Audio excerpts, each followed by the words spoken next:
Baik, saya ke Bang Boyamin terlebih dahulu, nanti ke Bang Salvator. Ya. Bang Boyamin, saya tidak OTT, saya tidak memeras narasi kotor. Sanggahan ini tentunya berbanding terbalik dengan fakta-fakta yang disajikan KPK. Ya, nah itu tadi, ini kan misalnya ternyata sudah 2 bulan sudah pelantikan, jauh memang sebelumnya. Tapi ini kan satu rangkaian yang oknum-oknum di bawah itu melakukan pemerasan. Pak Emmanuel harusnya kan menolak. Dan memerintahkan melarang lagi. Sudah zaman saya tidak boleh ada pungutan liar. Harus diberikan CCTV untuk diawasi supaya pengurusan itu transparan segala macam. Kan bentuknya begitu pengawasan. Tapi ini justru menerima tidak lapor kepada KPK 2 bulan yang setelah dipelantikan itu bagian dari gratifikasi. Pak Emmanuel pasti tahu sebagai pejabat menerima apapun, bahkan sumbangan nikahan aja kalau harganya di atas 500.000 kan lapor itu. Karena bisa jadi kalau tiba-tiba ada yang nyumbang 2 miliar, nah, ini jangan-jangan pemborong di situ kan gitu kan. Nah itu maka tugasnya Pak Noel itu posisinya dia sebagai pejabat, dia lapor itu pertama. Kedua mengawasi bagaimana kemarin tenaga kerja asing juga diperas oleh oknum yang lain. Mestinya Pak Noel cepat-cepat melakukan kepastian segala macam sebaik apa, lagi Wamen itu kan pengawasan juga tugasnya. Nah itulah tugasnya Pak Wamen. Tapi apapun penerimaan yang diduga 3 miliar tadi, apapun itu bagian dari gratifikasi yang ternyata asalnya dari memeras. Saya ke Bang Salvator, silakan Bang Salvator, bahwa ada sanggahan beliau tadi, Bang Emmanuel menolak beliau di OTT dan tadi disebutkan bahwa narasi kotor. Tapi di satu sisi ada 3M yang sudah diterima, Bang Salvator. Iya, perlu diketahui bahwa Bang Noel ini sesungguhnya adalah aktivis 98 yang memang konsisten dengan perjuangan-perjuangan untuk kaum merakyat, di mana benar-benar dia berjuang seutuhnya untuk buruh yang kemudian dibantu terhadap PHK-nya, terhadap ijazahnya yang ditahan. Kemudian ini menyinggung banyak-banyak pihak yang punya kepentingan terhadap owner-owner yang punya kepentingan. Nah, untuk itu kita juga menduga bahwa ini adalah hal yang sengaja menjadi opini, menjadi target, kemudian dipersiapkan seakan-akan ini menjadi teori. Saya pikir demikian. Yang mempersiapkan siapa Bang kalau dari sudut point of view Anda? Tapi dugaan kita karena beliau fokus dengan buruh, yang berpihak langsung dengan buruh beberapa kali dan sering melakukan sidak dan sering melakukan tindakan-tindakan yang bersifat membantu buruh, dan itu juga membuat perusahaan-perusahaan merasa rugi. Nah, perusahaan-perusahaan ini diduga mungkin atau bisa jadi melakukan perbuatan, atau kita tidak bisa mengkonfirmasi itu, namun dugaan kita, feeling kita mengarah ke sana.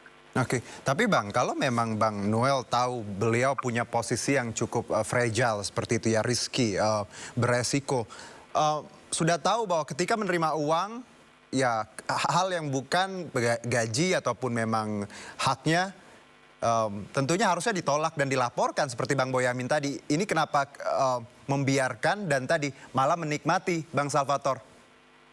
Ya, itu kita nggak tahu karena beliau yang tahu dengan pertimbangan-pertimbangan pribadinya.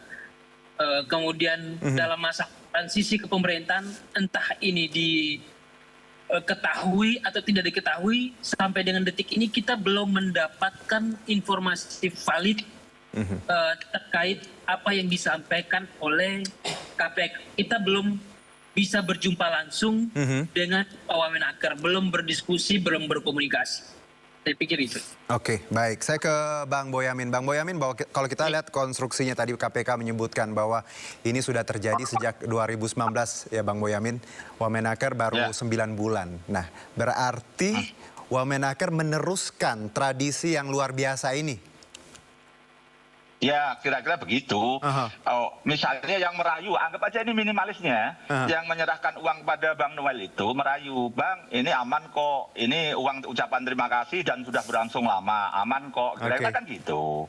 Ya, Bang Noelnya mestinya, wih jangan, nggak boleh gitu. Saya bukan sok pamer ya, merefresh. Dulu saya dalam kasus urusan sebuah kasus itu kan menyerahkan uang 1 miliar lebih kepada KPK, karena saya merasa tidak berhak menerima itu gitu loh.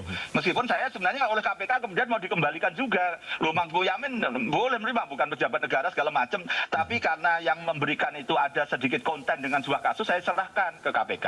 Terus KPK menyerahkan balik kepada saya uang saya. Terus kemudian saya surat pernyataan menolak uang itu dikembalikan ke saya. Akhirnya oleh KPK diserahkan kepada kas negara sebagai uang yang kayak temuan lah, kayak apa. Karena saya kemudian tetap mau menerima uang itu. Nah, maksud saya itu kampanye, hei pejabat-pejabat, kalau menerima uang itu laporlah ke KPK. KPK nanti yang akan menentukan. Nah, terbukti apa terjadi? Bang Noel nggak lapor, ternyata itu hasil pemerasan. Mungkin beliau juga nggak paham itu hasil pemerasan atau apa, atau hasil pungli, atau hasil apapun segala macam. Itu mengatakan bisa aja anak buahnya ngomong, kita ini dari sisa anggaran Bang, untuk segala macam gitu, yang honor-honor yang kita kumpulkan untuk abang aja, misalnya begitu. Nah, itu bisa aja minimalis tadi terjebak. Tapi kewajibannya Bang Noel melaporkan itu dalam jangka waktu 30 hari. Supaya diketahui uang itu hasil apa. Benar nggak uang hasil yang terima kasih, uang yang benar-benar halal, atau ternyata kalau terbukti kemudian hasil pungli ini gimana. Nah, akhirnya jadi kena kan, jadi terangkut kan. Gitu. Jadi rumusan hukumnya jelas di pasal-pasal gratifikasi dan pasal 12 huruf E di Undang-Undang Pemberantasan Korupsi itu. Gitu. Jadi ini diduga, sepeda motor aja beli di hari pencuri itu bisa dianggap penadah kok dengan harga yang agak wajar gitu, karena ternyata tidak ada BPKB-nya. Misalnya orang harus dianggap mengetahui bahwa ini diduga hasil dari mencuri. Padahal ya betul-betul membeli, tapi karena harganya agak murah, maka itu kemudian ternyata hasil curian, maka dia dikenakan penadah. Itu loh, Juno. Jadi kita ini kan mau membersihkan aparat kita supaya bersih, maka dengan ada ketentuan pasal gratifikasi. Apa sih susahnya melapor? Baik, asas praduga tak bersalah kita kedepankan ya Bang Salvatore dan Bang Boyamin. Ya, walaupun tadi proses berlanjut, publik juga silakan menilai, tapi tadi data-data yang kita punya ya terus kita hadirkan dan kita coba validasi. Satu terakhir Bang Salvatore, saya ke Bang Salvatore, terakhir singkat Bang Salvatore, Anda sebagai sahabat tadi Anda kaget, Anda tidak percaya, Anda tetap membela teman Anda. Apa yang ingin Anda sampaikan ketika banyak pihak merasa bahwa dihianati dan disakiti oleh seorang yang sangat pro tadi, buruh, menolak suap, harus dihukum mati disebutkan, tapi malah melakukan hal yang sama? Iya, yang pertama mari kita menghormati dan menghargai. Jangan kita mendahului proses hukum. Nah, kedepankan asas praduga tak bersalah juga benar. Kemudian terkait pemberitaan yang tidak benar mohon dikonfirmasi. Sebab banyak orang yang memanfaatkan persoalan ini bukan menjadi persoalan untuk kepentingan bangsa, namun untuk kepentingan diri sendiri, untuk semata kepentingan politik tertentu. Untuk itu, marilah kita menghormati dan menghargai proses hukum. Oke, baik. Bang Salvatore, terima kasih untuk waktunya Bang Boy. Boleh tambah sedikit? Boleh sedikit, ya singkat. Ya. Pertama, OTT KPK itu solid. Kalau gagal, sudah gagal. Banyak gagalnya tapi tidak diberitakan. Tapi kalau sudah diangkut itu solid, saya yakin. Kedua, berkaitan dengan, ya apapun ini praduga tidak bersalah, oke. Tapi sadarlah, dalam kehidupan politik itu banyak lawan politik, jangan anggap kawan politik aja. Kalau ada yang memanfaatkan itu alamiah gitu. Jadi, tapi yang penting jangan membuat lubang, jangan membuat borok gitu loh. Pasti akan dihantam oleh lawan-lawan politiknya. Tidak di OTT KPK aja dihantam, dicari-cari, dikorek-korek gitu, apalagi di OTT KPK. Jadi ya harus terima konsekuensi gitu loh. Kalau memang mau menjadi bersih ya jangan, itu tadi syaratnya ketika melakukan sesuatu lapor ke KPK. Tapi kenapa tidak melakukan? Ya kalau digoreng ya suatu hukum alam aja. Masih. Oke, Bang Boyamin, Bang Salvatore, terima kasih banyak atas waktunya. Saya lihat Anda berdua lagi di jalan, hati-hati di jalan Bang, terima kasih. Masih. Sehat-sehat, terima kasih. Wassalamualaikum.